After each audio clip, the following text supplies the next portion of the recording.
بسم الله الرحمن الرحيم، وبه نستعين، والصلاة والسلام على أفضل المرسلين محمد وآله الطيبين الطاهرين. السلام عليكم ورحمة الله وبركاته. ابتداء نشكر الأستاذ تركي وقناة المشخاب الموقرة لإتاحة الفرصة، وللمرة الثانية نحدثكم من خلال مضيف الفريق، مضيف آل فتلة، مضيف البخت، عن موضوع مجالس العزاء، وتحديدا الفاتحة. بسم الله الرحمن الرحيم. وإذا قرأ القرآن فاستمعوا له وانصتوا لعلكم ترحمون. مصداق الآية يقدم القرآن على الكلام، يعني من يقرأ القرآن علينا أن نستمع، علينا أن ننصت، علينا أن نخشع. في الآونة الأخيرة، وخاصة في العقدين الأخيرين، يعني 20 سنة الماضية، آلات التواصل الاجتماعي أصبحت مكثفة. بدأت الناس تحضر مجلس الفاتحة من كل مكان، يتصلون بأبناء عمومتهم، بإخوتهم، أهلهم، بناسهم. احنا نشوف اكو صورة جميلة للفاتحة، هذا الجمع المبارك، وهاي الصورة الجميلة واجبنا أن نحافظ عليها، أن نديمها، أن نظهر بأبهى صورة. في الآونة الأخيرة أكو إيجابيات بالحالة، لكنه شفنا حالات تقلل من شأن الفاتحة، مثلا التزاحم على الضيوف، التقاط الصور، ومو حفل تخرج. الفاتحة لها هيبتها، صاحب المصاب مفجوع بعزيز، مفجوع بحبيب.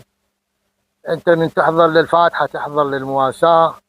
يعني عشائرنا الكريمة التزمت بكلام المرجعية، وبدت أنهت موضوع عشاء الثالث. والأكل في الفاتحة أو أكل في عزاء الميت بحد ذاته أكو روايات في كراهتها.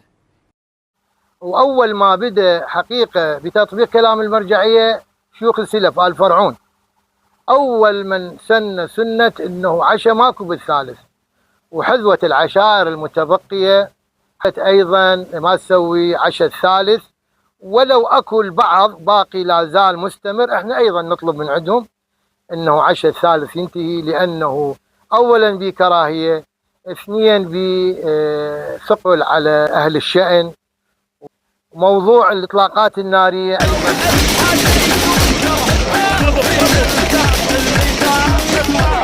بعض العشائر تمسكت وامتنعت عن الرمي، وهذا أيضا موضوع إيجابي نعتبره. الكل احنا نتمنى من الكل أن نتعاون على معالجة الأخطاء، وأن تظهر فواتحنا بصورة جميلة. بعض العوائل والحمد لله بدأت تتبرع بيوم الثالث إلى مؤسسة العين للأيتام، والبعض تبرع بمبلغ الفاتحة الفقراء وإلى المساكين، بها أجر كبير أمام الله سبحانه وتعالى، وبيها رحمة للمتوفي، وأنا أشوفها سنة حسنة على الجميع أن يحذو حذوها. نطلب من أهلنا وناسنا أن يرفعون عشاء الثالث والتبرع إلى مؤسسات الخيرية، عدم تصويب الفواتح، وعدم التزاحم على الضيوف، عدم رمي الإطلاقات النارية. عادات حقيقة هسه عشائرنا متمسكة بها، احنا ما نقدر نجزم أن نمنعهم منها، ولكن نريدهم يتعاونون عليها. كل ما يصدع الحالة قلل من جماليتها نرجو أن يمتنعون عنها. برنامج أستاذ تركي لإتاحة هذا اللقاء مرة ثانية، والسلام عليكم ورحمة الله وبركاته.